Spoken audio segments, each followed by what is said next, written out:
gotta find my way to you, even though you're next to me. Warahmatullahi wabarakatuh. Saya Evi Septiana MS. Saya calon guru penggerak angkatan 6 Kabupaten Lampung Selatan. Kali ini saya akan mendemonstrasikan kontekstual pada modul 3.1 kebijakan kepala sekolah dalam pengambilan keputusan.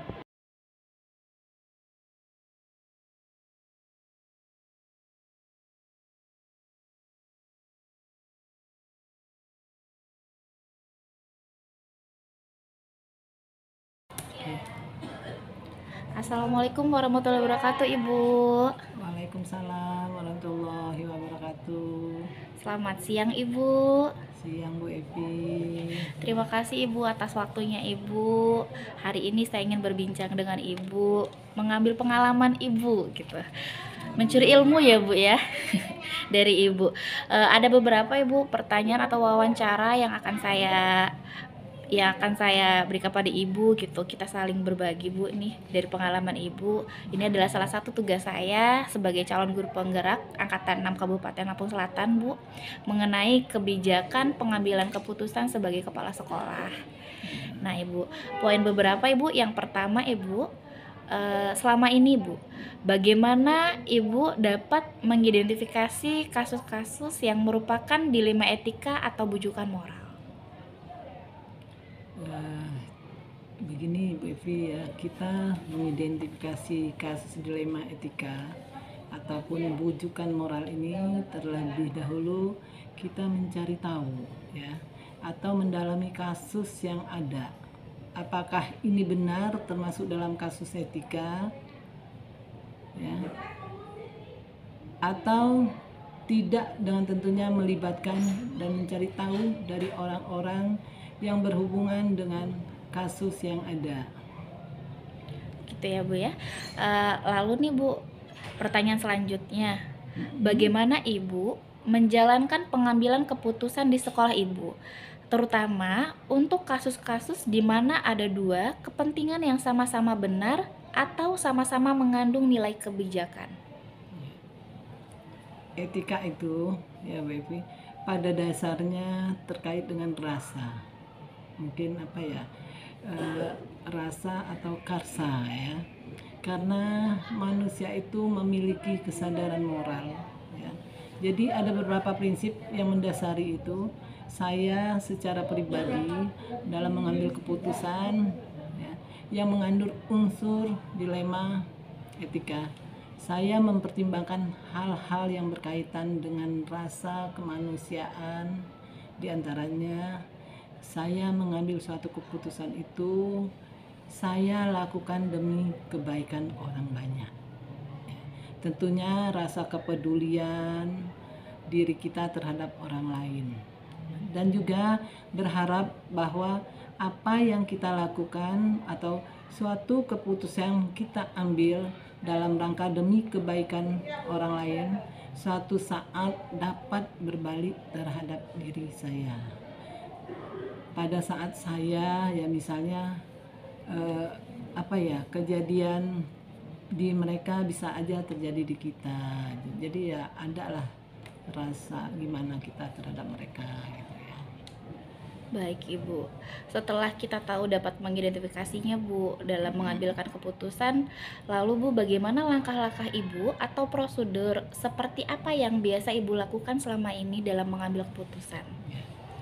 Langkah-langkah ataupun prosedur yang saya lakukan ya, itu antara lain mengenali apakah masalah dihadapi itu benar terhadap nilai-nilai yang saling bertentangan ya. Kemudian menentukan siapa saja yang terlibat di dalam situasi hal itu ya. Kemudian mengumpulkan fakta-fakta yang relevan atau benar dalam masalah yang kita hadapi.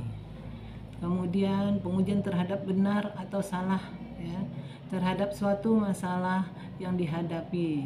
Semisalnya apakah masalah itu menyangkut aspek pelanggaran hukum atau tidak, dan uji regulasi atau standar profesional ya, itu uji panutan ataupun idola.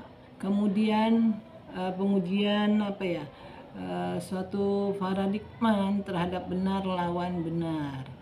Kemudian melakukan prinsip revolusi ataupun opasi trilema ya. Kemudian baru kita membuat keputusan. Setelah itu melihat kembali terhadap keputusan yang sudah kita ambil.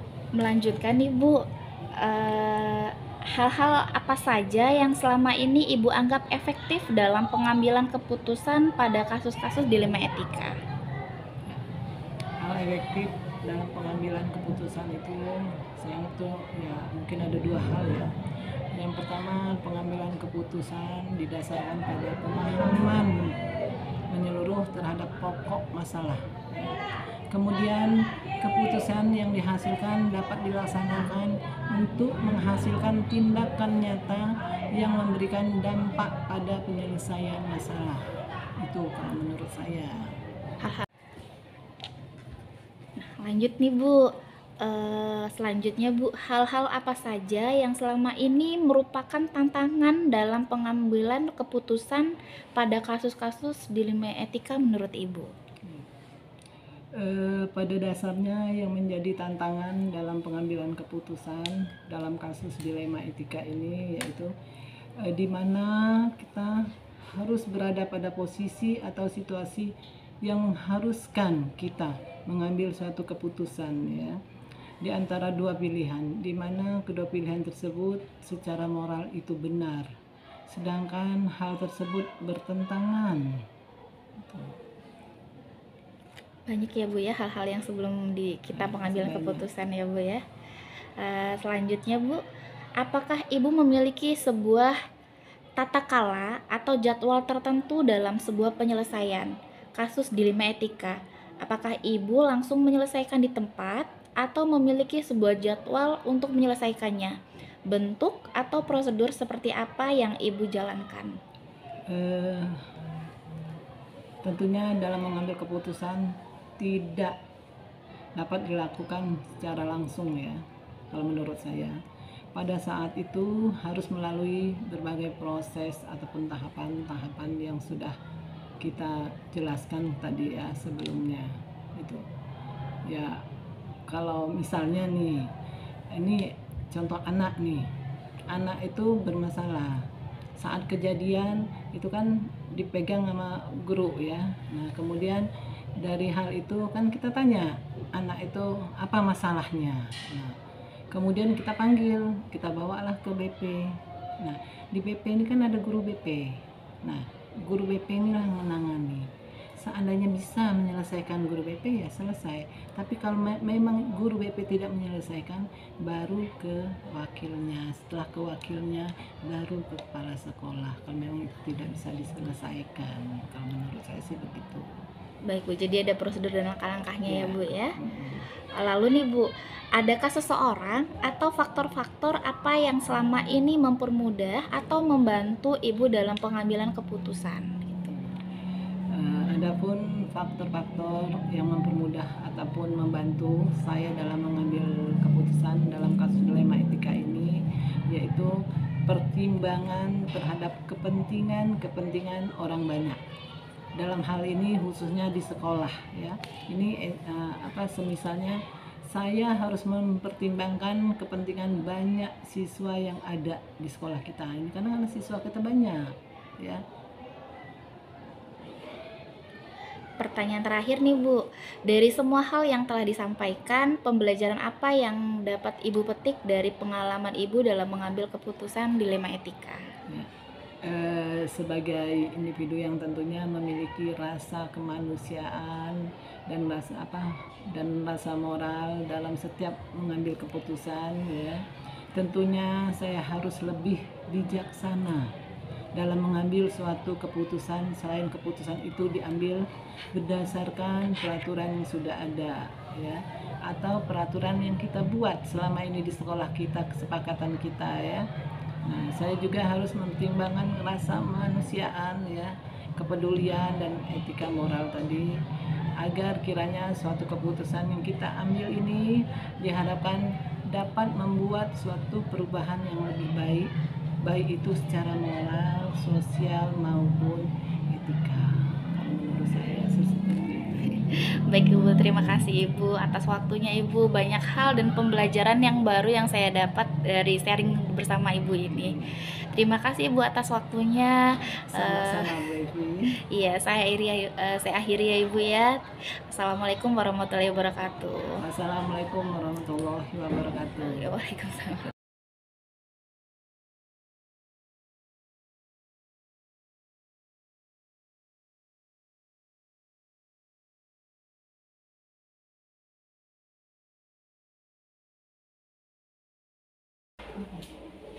Selamat pagi Ibu.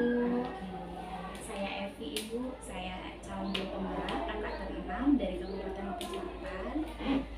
Terima kasih Ibu waktunya. Saya di sini ingin menanyakan, berdiskusi gitu dengan Ibu tentang bagaimana Ibu dalam mengambil keputusan di sekolah ini.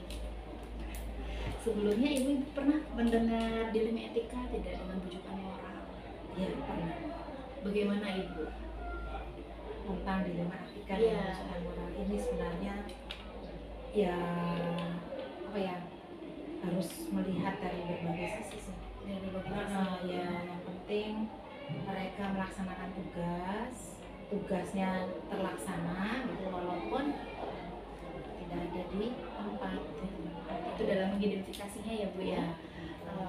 Lalu Ibu setelah Ibu mengidentifikasi kasus tersebut tentang dilema etika gitu, bagaimana Ibu dalam menjalankan mengambil keputusan di sekolah Ibu, terutama untuk kasus-kasus di mana ada dua kepentingan yang sama benarnya gitu.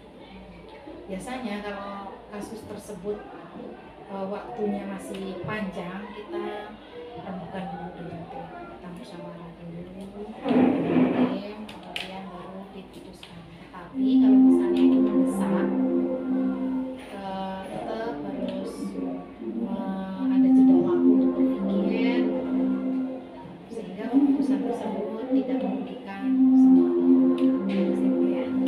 Lalu Bu nih, kalau misalnya Bu, Ibu dalam mengambil keputusan Ibu ada langkah-langkah nggak sih Bu dalam mengambil keputusan itu Bu?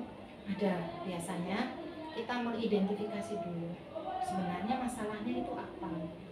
Setelah masalahnya diketahui, kemudian kita baru menyelesaikan dengan musyawarah tadi. Kita panggil tim, kalau masih ada waktu nih, masih ada jeda waktu, kita panggil tim, kita minta pendapat tim itu, kenapa seperti ini masalahnya, bagaimana cara menyelesaikannya. Setelah kita berdiskusi dengan tim, kemudian baru saya putuskan. Dari berdiskusi dengan tim gitu Bu, menurut Ibu ada hal yang lebih efektif lagi nggak sih Bu dalam pengambilan keputusan itu?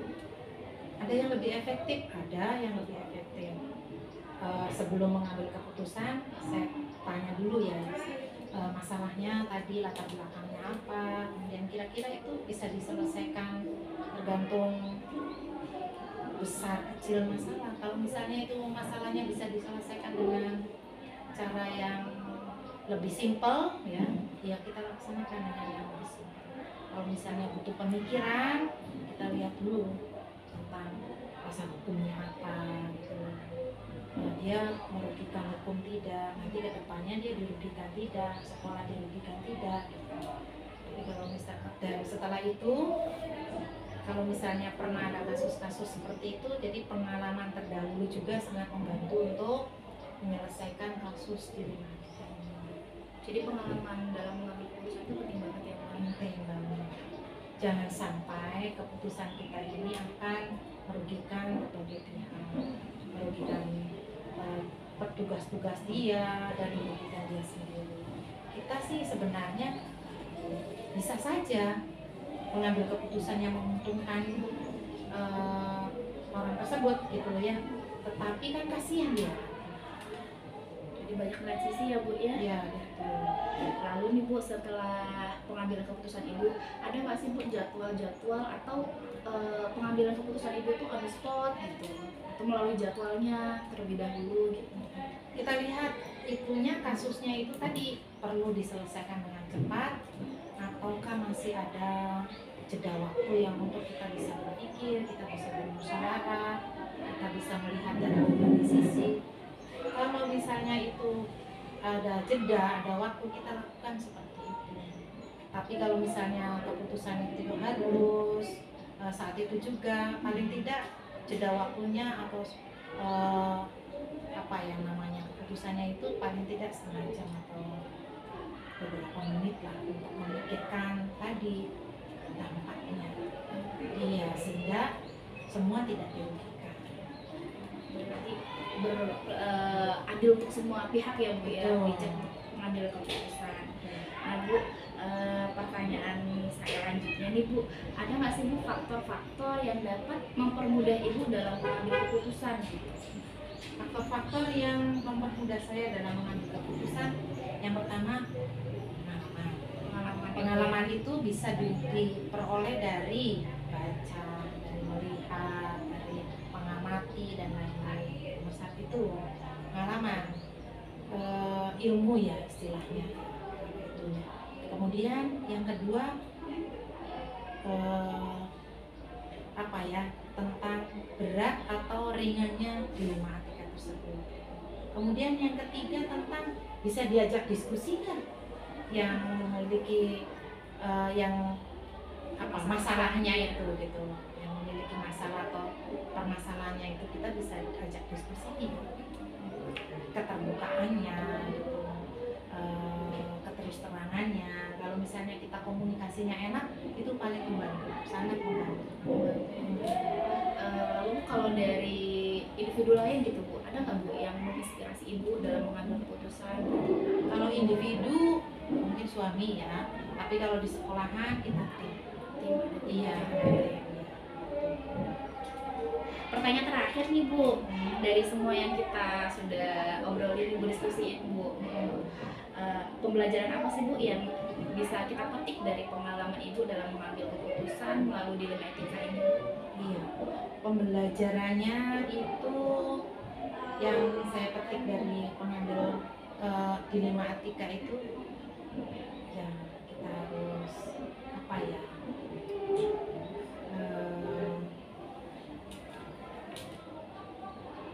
Harus berwawasan ya, maksudnya harus mengerti, harus memiliki apa ya, ilmu, kemudian harus terus belajar, mengerti orang lain, harus care, harus melihat dari berbagai sisi. Kemudian ini ada satu lagi dilemanya ya, dilema untuk mengambil keputusan itu yaitu subjektivitas kita dalam suatu permasalahan.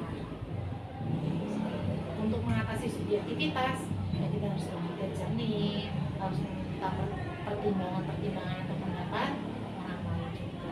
Makanya kalau bisa keputusan tersebut jangan langsung diputuskan, jangan begitu masalah langsung putuskan saat itu, jangan. Kita kasih jeda waktu 30 menit, atau kalau misalnya besok ada jeda waktu yang lebih panjang malah lebih baik lagi.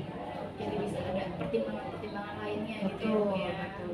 Akhirnya semua pihak intinya sih dalam memutuskan suatu masalah dilema etika ini adalah jangan merugikan semua pihak.